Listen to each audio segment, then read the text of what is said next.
Good morning. I'm Julio Saenz along with Mauricio Riveros.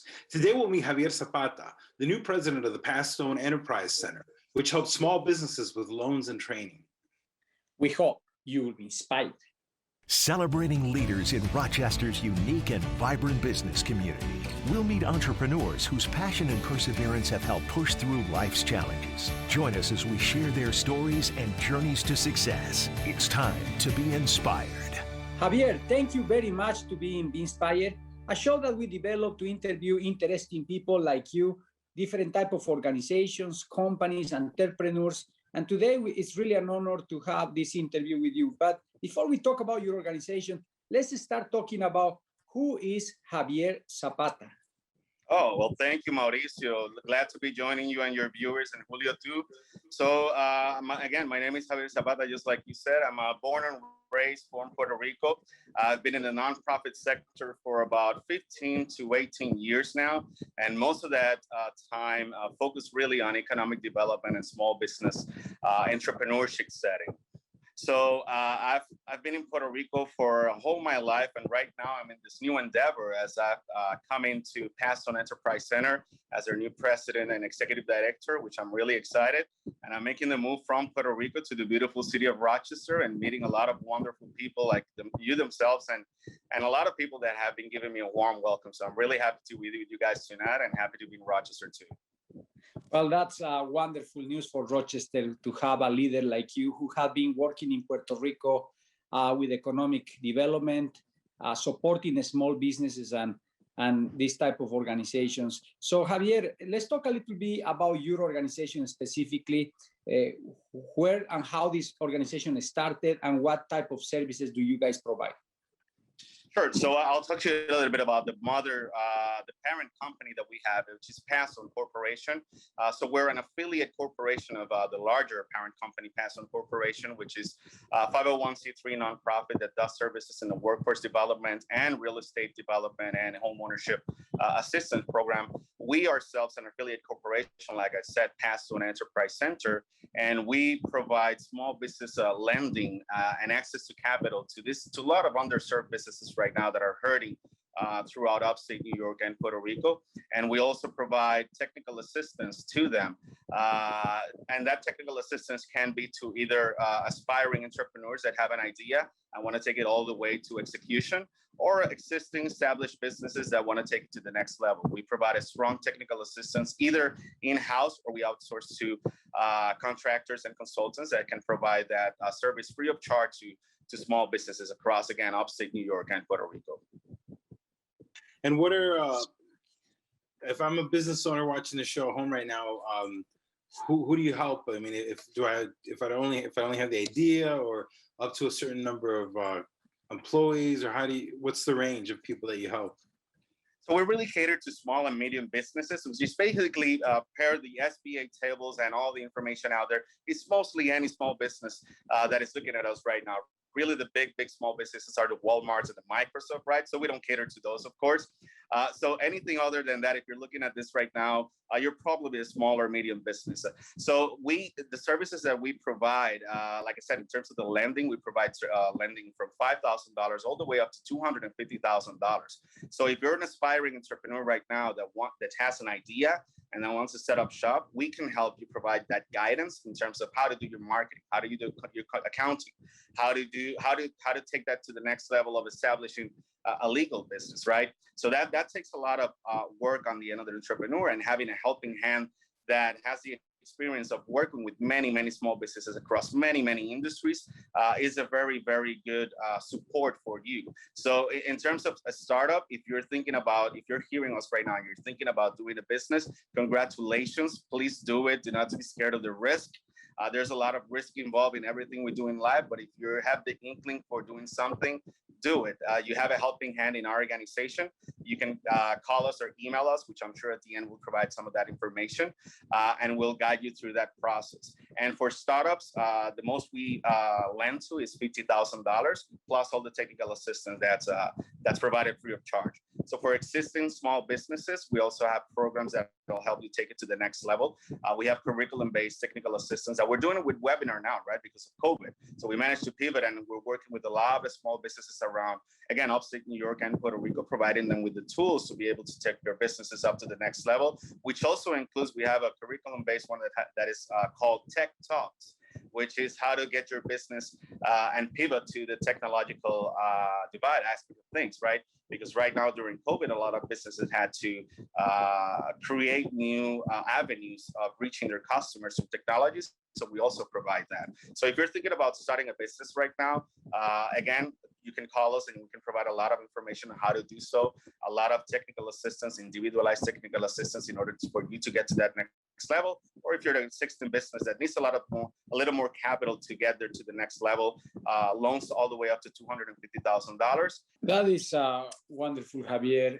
And I always have this question, let's think I'm a small business owner and I want to have access to the technical support and the financing that you guys provide.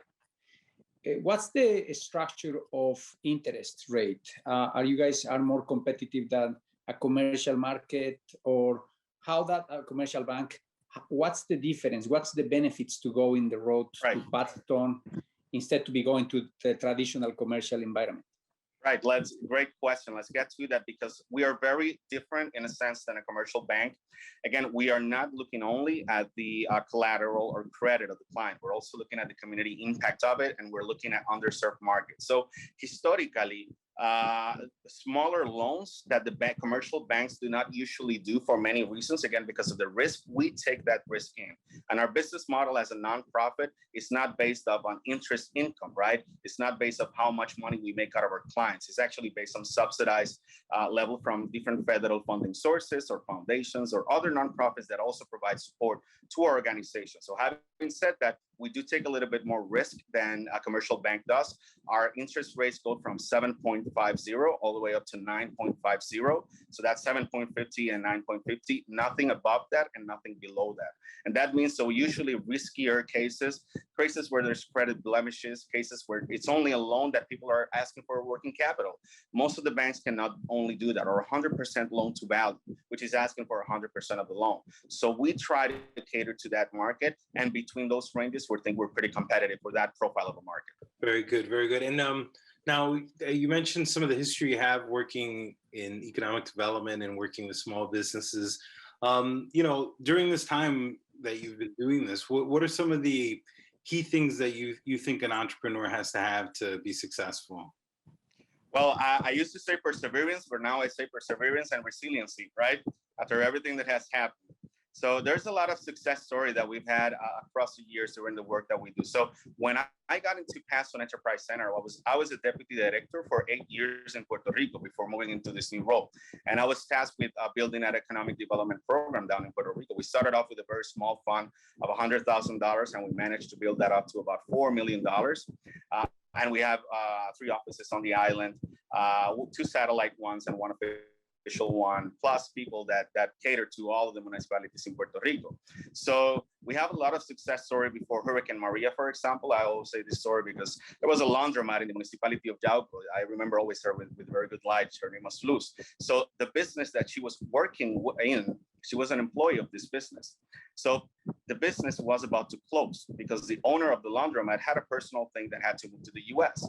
So then what happened was that he was selling the business, but nobody would buy it, even though it was a good business because he needed to sell it fast. It was a 30-year plus business. That was the only laundromat in the community, and nobody was buying it for the moment. So this person, to make a long story short, the employee, Luz, she said, well, I've never run a business. I don't know how to do it. She went to PassOn Enterprise Center. She took some of our curriculum-based courses, some individualized technical assistance. So now she says, hey, I know how to do it now. So let me buy it. Can I ask some money off of you guys to buy the business? And we said, sure. She went through the underwriting process. We gave her the loan. She managed to buy the business, save the employees retain the employees that were there, which were 6 or 7 people, managed to hire a couple of additional people also because of the demand in the community, managed to save her job and save the only laundromat that was in the community at that time in Yauco. So the not knowing how to run a business, not thinking I can do it, I think you have to switch that mindset off and say, hey, I can do it. And if I don't know how to do X and Y and Z, I can look for people to teach me how to do it very quickly. So I would say perseverance, just wanting to do it, I think is one. Plus resiliency. Now that we're after Hurricane Maria in Puerto Rico, that was another one of the disasters we had down there in 2017. Plus then we had the earthquakes and now COVID-19 throughout the whole United States, including the upstate New York. Now you got to plan ahead, right? To make sure that any other disaster that comes along, that you're prepared for it in many ways, including cash flows, including being resilient in terms of the infrastructure and your energy infrastructure in your business. So there's a lot of things in terms of perseverance and resiliency that right now an entrepreneur needs to have in mindset when they go into doing business. Well, that's wonderful recommendations, Javier. And one of the things that always come also to my head when we talk about market opportunities and what are you seeing after COVID-19 in terms of opportunities? What will be the recommendations? You know, I know you don't have a crystal ball. You cannot tell us where the things people should start opening, but it's interesting. One thing that I was observing actually is the resurrection of restaurants. You know, people start now saying, hey, this is actually a good time to open restaurants because some restaurants close and now become an opportunity, you know. So what are you seeing in terms of economic development here in Rochester specifically? Well, actually, in Rochester specifically, and I think across the nation, like you said, people are wanting to go out. People are wanting to do things right now and be outside their homes. There was so much time that we're inside our homes that we just want to go out.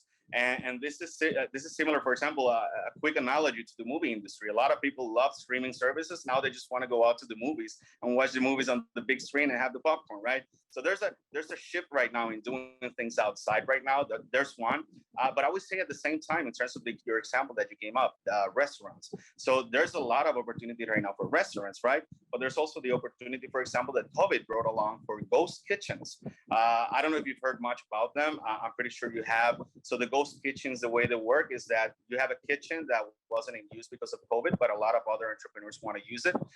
And this online delivery services that you don't know when you're ordering what kitchen is making that food, right? So even you have large retailers, food retailers like Applebee's. Applebee's right now has a lot of ghost kitchens around the country. There are Applebee's that closed down. They're the ones that are doing the Cosmic Wings. So Cosmic Wings, if you've ever ordered Cosmic Wings, you're ordering food that's from Applebee's, but it's not branded as Applebee's. So there's a lot of that going on right now with entrepreneurs. So I would say things that to do outside right now, the event industry, right? Concerts and all of that is going to provide a big hike right now. So there's a lot of industries that are going to come back.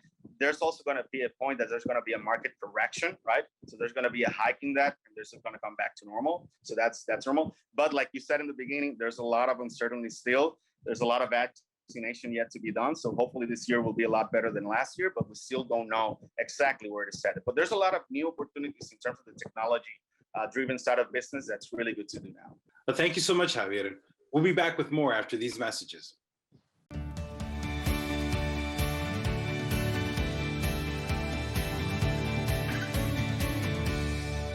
Now, as far as you and maybe someone that was a mentor to you or somebody that inspired you as a leader, do you have any folks like that you can think of? I do. Right now, maybe he'll hear this. His name is Jose Romaguera, and he was my mentor for a long time. He was my entrepreneurship professor while I was in college, in Colegio de Mayagüez in Puerto Rico. And I'll give a quick plug into his book because I think it's a book that everyone should read. So thanks for the question there. His book is named Chispa Empresarial.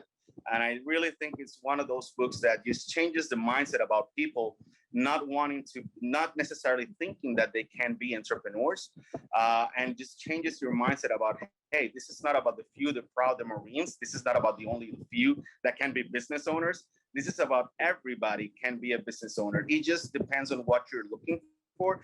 If you want a small business, that's fine. If you want a micro business, that's also fine. If you want a side business, that's fine too. It all depends on what you want out of it. But the mindset should be everyone can be an entrepreneur. We need it right now. I think I always say that small businesses are our frontline soldiers in the economy, right? Because they're the backbone of the economy, basically. So if you're wanting to start out in business, even though these are challenging times, there's always opportunities, and the bigger the risk, the more the opportunity. But right now, there's a lot of opportunity out there. If you think you can do it, you can. Well, I love the concept of, United States has been built with the small businesses, people who went out and took the risk and invest, work hard. And one of the characteristics of business owners, entrepreneurs, is that they are not really doing a job that they love. They have passion for what they do. Mm-hmm. In that aspect, what will be the key recommendations from a leadership perspective for any business owner? What are the characteristics that a leader in terms of entrepreneurs you recommend people should have? What are those characteristics of leadership? Well, there's a lot of traits, right? That I think a small business owner and entrepreneur will develop over time, right? They don't need to have it from the get-go. There's a lot of education that goes along the process. I think the most important thing is, again, like I said in the beginning, perseverance and resiliency. But that also comes before learning to adapt. As a business owner, you're always looking at opportunities. You're always looking at where the market is moving, what is happening right now, and where is the puck going, right? Where should I be in a year from now? So that's, I think, the main thing that drives things. And that also leads to the perseverance and resiliency aspect of it. But having that mindset of shifting, of being able to, sometimes entrepreneurs come and they're really in love with their ideas, right? Well, we tell them, right, you should be in love with your idea and you should love what you do, but you should also listen to what the market loves, right? Within what you do, right? So that's what will guide you towards what you want, and towards also what the market wants from you, which that leads to being a successful business. You can start out with having A product and service and end up offering B or C product and service because you started with one. Maybe if you started with B, then you'd reach C, D, and F, but you got to be open to learning and adapting to the market. I think that's the major thing, just looking out, putting on that opportunity lens that we should all have in all aspects of our life, and just putting that opportunity lens and just looking at what's the next step that I should take. Because if we stay stagnant, look what happened to Blockbuster. Look what happened to all these major companies. So we as small businesses, we are actually much better positioned because we're quicker in our footing. We can move much more quicker. So as a small business, if you're pivoting, if you're adapting to your environment, you'll be fine. Wow, I think that's some of the best advice I've ever heard, because we, meet people, know we have the show. People walk up to Mauricio and I all the time, say, I have an idea for a business and this and that. And you're right. It should be something that people love, but it should also be something that the market loves. That is right. One of the best pieces of advice we've had on this show. Very, very good. Right. Now, can you tell us a little bit about what the market is like in Puerto Rico right now? Well, after Hurricane Maria and the earthquakes and COVID, it's suffering right now in terms of the whole economy. We do have that saving grace that we have a lot of federal funding coming into the island. So there's a lot of opportunities in terms of federal contracting with the local government. So our organization, for example, PassOn Enterprise Center, we have a program set up here in Puerto Rico to help small businesses bid for federal and state projects for the money that's coming into the island for rebuilding and resiliency purposes. So that's something that our small businesses were not really, not all of them, right? Some of them, but the majority of our small businesses were not really prepared for the amount of dollars that are coming into the island and for bidding for those dollars. They didn't have the experience of getting a DUNS number, a SAM registration, and all those things that you need to be able to bid for federal projects. So we have a program, a curriculum, technical assistance set up specifically and only for that, so that businesses are able to increase their capacity to be able to bid for those dollars that are coming to the island. So that's going to be something that during the next 8 years, the economy is going to do much better than in the past, right? Because there's a lot of federal funding flowing through the island. But right now is the time for the government, for small businesses, for academia to get together and say, hey, we need to figure out after this federal funding ends, what is going to be the backbone of our economy. Just out of your experience coaching so many small businesses, have you worked with any, and what advice would you have for any like online businesses? Have you had the opportunity to work with any of those? Well, online business is not necessarily directly myself, but a lot of our team has. Mm-hmm. But in terms of online right now, the main drive, the internet is full of things, right? So it always goes down to the basics. How do you differentiate yourself? What makes you different from the rest of the businesses that are right now on the internet? It's very similar. The fundamentals stay the same. And when you go online, it's not like build it and they will come. You need to be able to market whatever you have online and make sure that what makes yours unique, you make sure you're shouting that.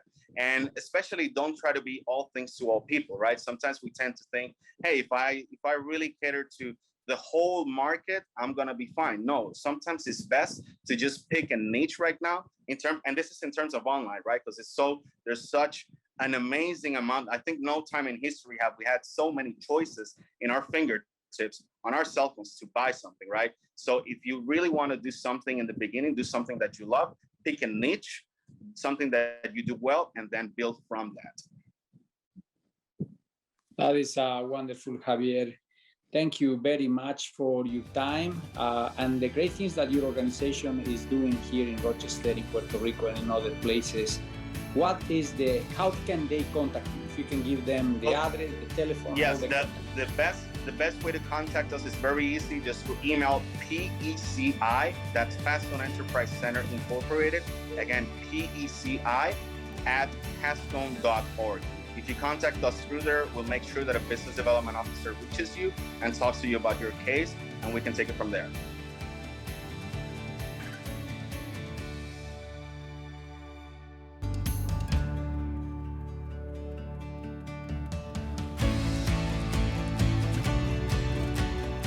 Coming up next week on Be Inspired, we'll meet Marjorie Dolan, owner of Da Vinci's Italian restaurant of Greece, and learn the secret recipe to her family business.